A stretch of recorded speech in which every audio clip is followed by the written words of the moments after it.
Hello, তোমরা সবাই কেমন আছো? আশা করি সবাই ভালো আছো এবং খুশিতে আছো।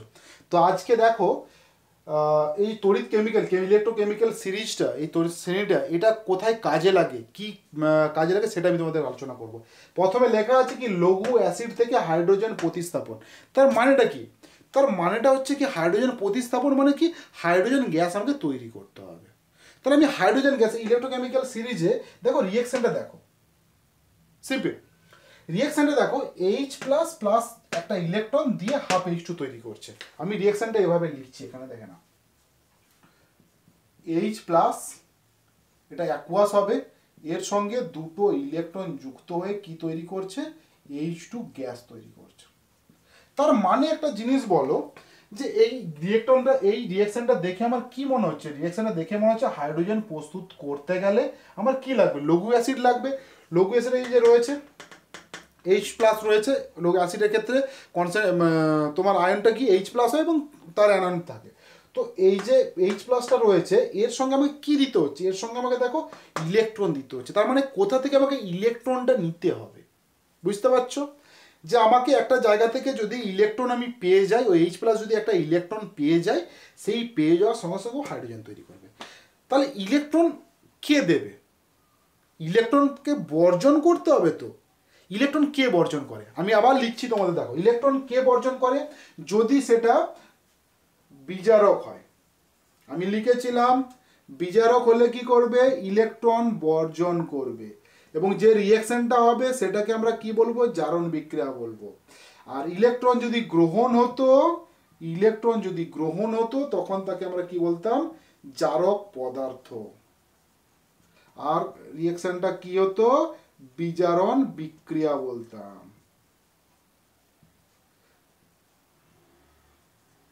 তাহলে আমি কি বললাম, আমার যেহেতু ইলেকট্রন লাগবে, লঘু অ্যাসিডে এইচ প্লাস আয়নে একটা ইলেকট্রন দিতে হবে, তবেই হাইড্রোজেন গ্যাস প্রস্তুত হবে।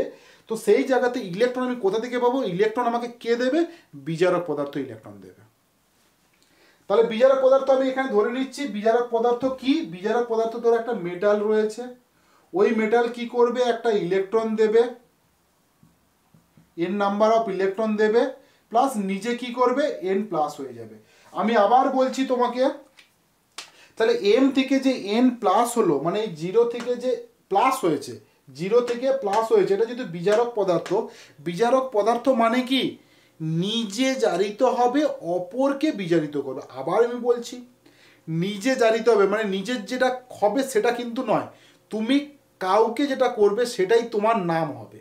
তাহলে বিজারক পদার্থ মানে কি হচ্ছে, নিজে জারিত হচ্ছে এবং অপরকে বিজারিত করছে। তাহলে দেখো, এম নিজে জারিত হয়ে এম এন প্লাস তৈরি করছে।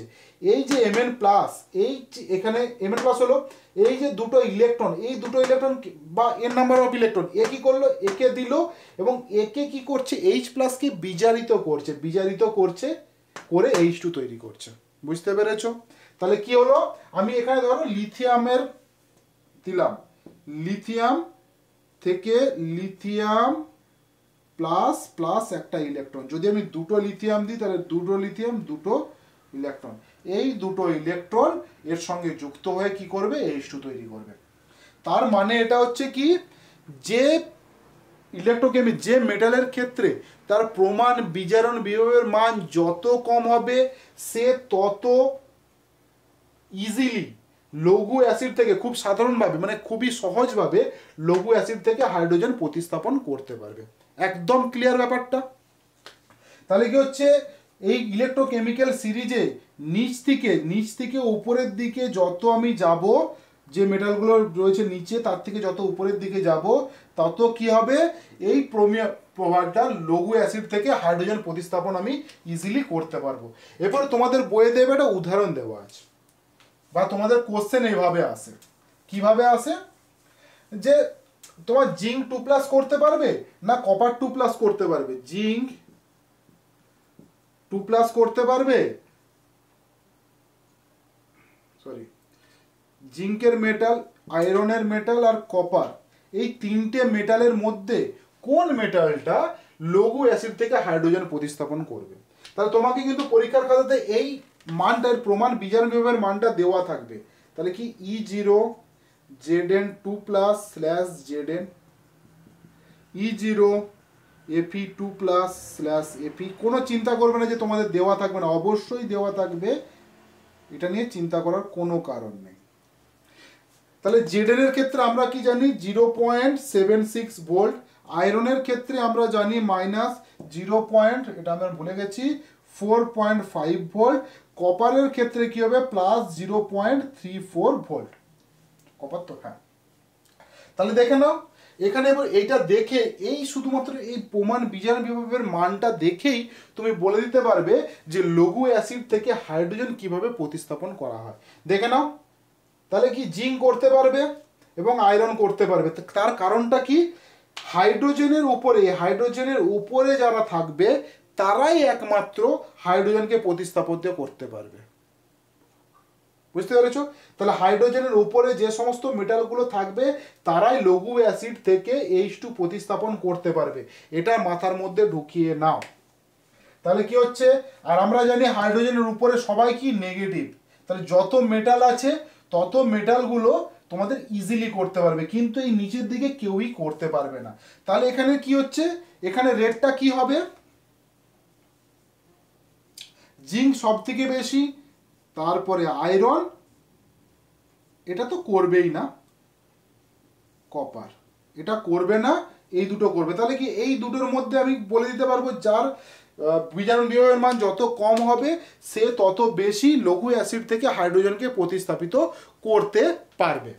ঠিক আছে, তাহলে এই জিনিসটা আমি বুঝলাম। এবার পরেরটাতে আসবো আমি, ধাতব আয়ন। তো পরের ভিডিওতে আবার দেখা হচ্ছে, কারণ একটা একটা করে দেখো, যদি তোমাদের বুঝতে অসুবিধে হবে না, খুব ক্লিয়ারলি বুঝতে পারবে, মানে এটা তোমার মাথার মধ্যে ঢুকিয়ে নিতে হবে। আর ইলেকট্রোকেমিস্ট্রির চ্যাপ্টারটা একটু কনফিউজিং, কিন্তু যদি মানে মাথার মধ্যে ভালো করে ঢুকিয়ে নিতে পারো তাহলে তোমাদেরকে আর চিন্তা করতে হবে না, কোনো জায়গাতে তোমাদের আটকাবে না। তো আমি বারবার বলছি ইলেকট্রোকেমিক্যাল সিরিজের কিছু কিছু জিনিস মাথার মধ্যে রাখবে। এই লিথিয়ামটাকে রাখবে মাইনাসে, পটাশিয়াম এটা মনে রাখবে, সোডিয়ামটাকে মনে রাখবে, জিঙ্কটাকে মনে রাখবে, আয়রনটাকে মনে রাখতে পারো বা নাও পারো, কিন্তু অবশ্যই হাইড্রোজেনটাকে অবশ্যই মনে রাখবে, কারণ হাইড্রোজেনটা 0 ভোল্ট হয়। এবং নিচের দিকে যাবে কপারটা অবশ্যই মনে রাখবে 0.34 ভোল্ট, অবশ্যই তোমাদের পরীক্ষার খাতাতে দেওয়া থাকবে, চিন্তা করে কোনো লাভ নেই। এই সিলভারটা মনে রাখবে, এটা মনে না রাখলেও চলবে।